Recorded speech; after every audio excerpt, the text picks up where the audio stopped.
Quisiera ahora contactar con el doctor Fernando Zacoto. No sé si ya lo tenemos listo para poder conversar con él. Doctor Zacoto, buenos días. Qué gusto verlo en el set de Visionarias, doctor. Bienvenido. Buenos días, Janet. Muy gentil, muy honrado por su invitación, como siempre.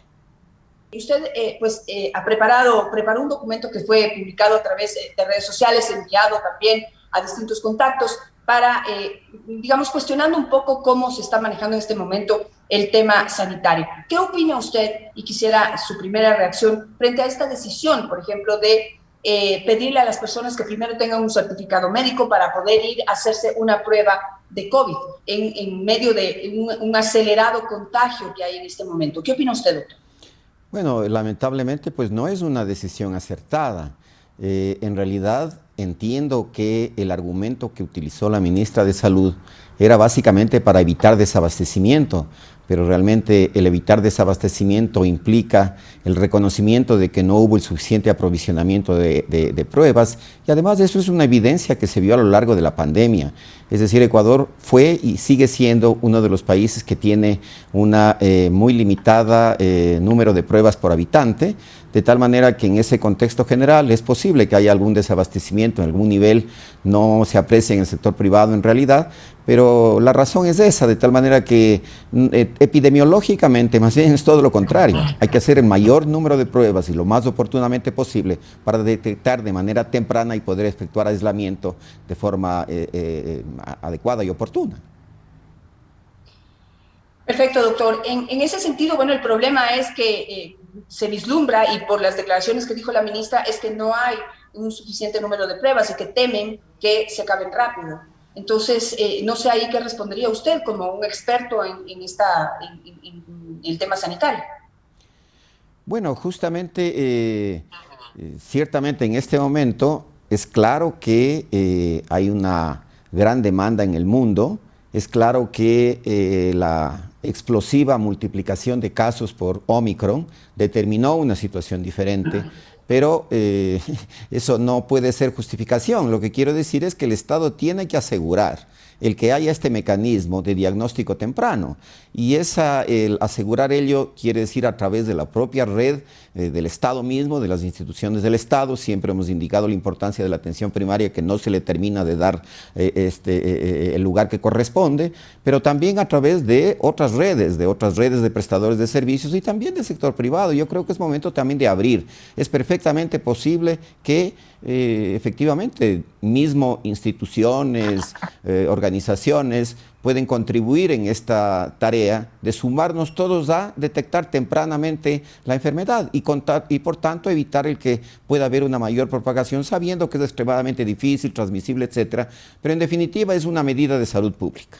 Entonces las medidas de salud públicas tienen que tomarse y el Estado tiene que ser garante de que estas medidas de salud pública se cumplan, así de simple. Claro, pero bueno, hay en la mitad una serie de factores que venimos viviendo de manera muy cruda desde que arrancó la pandemia, y es la falta, digamos, de acceso a todos estos elementos que se necesita para combatir la pandemia. En este caso, las pruebas, que en su momento, cuando empezó la pandemia también, era un elemento que se necesitaba, pero el acceso muy costoso. Hasta ahora, salir, yo por ejemplo, para poder determinar y confirmar que tengo COVID, como lo tengo en este momento, me tuve que hacer dos pruebas. La una me costó $45 y la otra me costó $108, que era una prueba que me entregaban más rápido, que lo necesitaba para poder saber y tomar decisiones, si puedo volver a mi trabajo, si tengo que aislarme de mi familia o qué. Entonces me vi obligada a hacer ese gasto tremendo, y ahora para poder saber si ya se me pasó el COVID este fin de semana, tengo que volver a gastar $45 más. Entonces eso se vuelve absolutamente inasequible. Por más que uno quiera colaborar y la empresa privada quiera colaborar, los costos todavía son altos, doctor. Sí, nuevamente, a ver, hay un hecho, efectivamente, lo que nosotros hemos planteado es de que tiene que haber una regulación del Estado respecto, por ejemplo, de precios a los cuales deban realizarse las pruebas. Naturalmente las pruebas tienen un costo.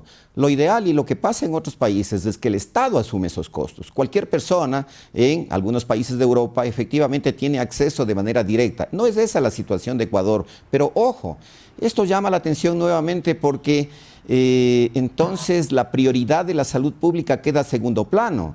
Es decir, los recursos que se requieren tienen que estar por parte del Estado, pero justamente para que haya la disponibilidad. Ahora, sabemos que hay restricciones, etcétera, etcétera, pero eso tiene que identificarse. Usted ha señalado un tema absolutamente crucial. Usted y yo nos hemos hecho varias veces pruebas a los costos efectivamente que usted lo señala, ¿no es cierto? Nuevamente, esto debería, como política de salud pública, ser generada desde el Estado y que todos los ciudadanos tengan acceso. Así dice la Constitución, las leyes, todas las declaraciones. Sin embargo, en la práctica también tiene que ver con el problema, en el caso específico de pruebas, porque no hubo la cultura, no hubo la decisión política del gobierno de inicio de la pandemia de incorporar al diagnóstico como uno de las herramientas de respuesta. Esto está absolutamente identificado. Entonces, cuando usted tiene ya un rezago de abastecimiento de pruebas por una decisión política equivocada en el gobierno anterior, el ministro Ceballos en un momento dado lo dijo en televisión abiertamente: las pruebas masivas no sirven para nada. Lo dijo, pero así, de una manera textual, inaceptable. Entonces, si hay esa política errada, lo que quiero llamar la atención es que estas políticas de salud pública no están debidamente fundamentadas, estructuradas, y entonces son una carencia que en un momento dado como ahora hace crisis frente a una demanda incrementada de necesidades de atención, pero que nuevamente tiene que servir de lección. Pues no podemos seguir, es posible que esto siga durante mucho tiempo más, no lo sabemos. Implica que el Estado tiene que, en definitiva, ubicar a la salud pública en el sitial que le corresponde y entonces asignar el presupuesto necesario a efectos de que este tipo de recursos que son de salud pública estén a disposición general. Esta es la disposición y la política que tiene que hacerse y que espero que el país, la sociedad, el Estado aprenda y respete y valore la importancia de la salud pública e invertir en salud pública en el Ecuador.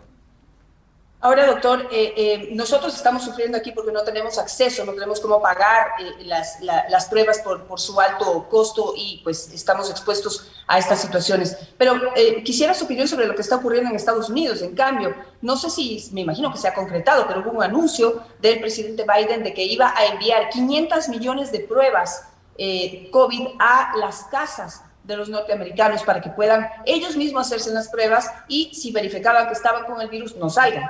Ahora, a pesar de que en ese país tienen todos los recursos para someter a la población a recautelar su salud a través de pruebas, vemos lo que está pasando también. El COVID en Estados Unidos está terriblemente difundiéndose de una manera, pues, a una velocidad tremenda. ¿Qué piensa usted sobre ello? O sea, hay gente que nos morimos, se muere de la sed junto a la fuente. No, mire, el asunto es también objetivo.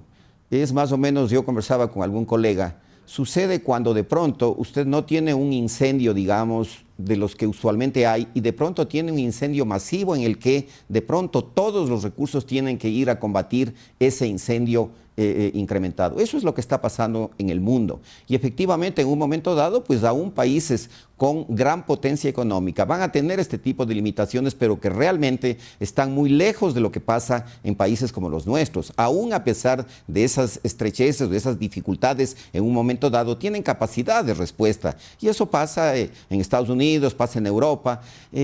También es parte un poco de esta que comentaba usted al inicio con estas demostraciones de desigualdad suprema que hay en el mundo. También esta desigualdad sanitaria afecta, Janet. Lo que está pasando con el Omicron es consecuencia directa de desigualdades sanitarias. Mientras hay países que quieren ir a por cuarta y quinta dosis, resulta que hay otros países que no tienen primera dosis. En esos sitios son fábricas de potenciales generación de variantes y de mutaciones que después, como el mundo está interconectado, pues en poco tiempo más, como lo que ha pasado. En África fue el 24 de noviembre, resulta que no ha pasado ni 2 meses, un poco más de un mes, y el mundo está ya realmente colapsado o está afectado por esta transmisión tan extrema, tan rápida de esta variante. Entonces, creo que también es válida la reflexión para entender que nadie está protegido hasta que todos estemos protegidos. Si los países entienden la importancia de mirar la pandemia como un fenómeno de salud pública que tiene que ser abordada de manera global, vamos a seguir teniendo las dificultades con estas expresiones de desigualdad en múltiples campos, Janet. ¿Usted qué piensa sobre lo que están planteando en este momento en Israel, que ha sido un pionero en cuanto a la atención del tema COVID? Fueron los primeros en vacunar a su población en primera dosis, segunda dosis, ya tienen todos tercera dosis y ahora estaban pensando en la cuarta dosis, pero ahora están planteando la posibilidad de hacer que todo el mundo se contagie para hacer ya esta inmunidad de rebaño. ¿Cómo les suena a ustedes esa idea? Bueno, en primer lugar, la evidencia demuestra que la gravedad, digamos, de esta variante no es mayor, ¿no es cierto? Sin embargo, como se transmite tan rápidamente, resulta que los pocos casos porcentuales que pueden ser graves llegan a sumar cientos, miles y colapsan los servicios. Entonces, en el caso de Israel, digamos que tiene la capacidad instalada a efectos de responder a estas posibles hospitalizaciones, demanda de servicios en cuidados intensivos y por tanto puede, digamos, darse el lujo de ensayar una transmisión controlada porque tiene toda una red de servicios. Israel, déjeme decirle que tiene una red de atención primaria de salud universal y de altísima calidad.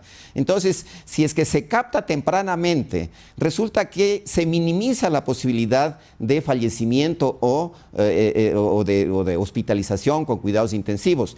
También implica que hay que tener una vigilancia mucho más certera de los pacientes con riesgo, que tienen hipertensión, diabetes, obesidad, condiciones subyacentes. Entonces, si hay la capacidad de efectivamente un sistema captar de manera temprana, en definitiva, todos estos tipos de eventos, puede Israel efectivamente propiciar una respuesta alternativa que eventualmente pueda ser esta de una transmisión controlada, en definitiva, bien monitoreada, a efectos de minimizar la posibilidad de fallecimientos, minimizar la posibilidad de uso de camas de cuidados intensivos, pero a la vez también resulta que siguen también con vacunación de cuarta dosis a grupos vulnerables, es decir, está combinando y está haciendo lo que la salud pública determina, sobre la base de información, tomar decisiones debidamente sustentadas y también poder ir monitoreando con sistemas de información, pero muy activos que permitan dar cuenta de lo que pasa todos los días y no como en el caso ecuatoriano, por ejemplo, tenemos rezagos de información, siempre estamos viendo la punta del iceberg y siempre estamos lo que ha pasado la película de hace 2 o 3 semanas.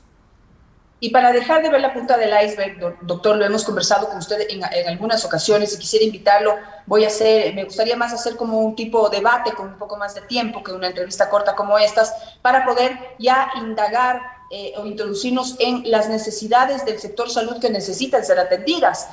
Usted dijo hace un momento, Israel puede darse ese lujo de pensar en hacer un contagio y una inmunidad de rebaño porque tiene un excelente sistema de atención primaria, nosotros no. Tiene además un sistema de salud, una infraestructura muy bien montada, medicinas de calidad y a precios asequibles. Aquí no los tenemos, seguimos comprando medicinas de manera emergente, a precios altísimos, a última hora, poniendo en riesgo la salud de la gente. Es decir, hay muchos problemas de fondo y sobre eso quisiera su mensaje final, doctor, un mensaje corto final sobre la necesidad de sí atender la pandemia, pero si seguimos dejando y pateando la pelota al frente sobre los problemas de fondo de la salud, no vamos a salir nunca de esta situación.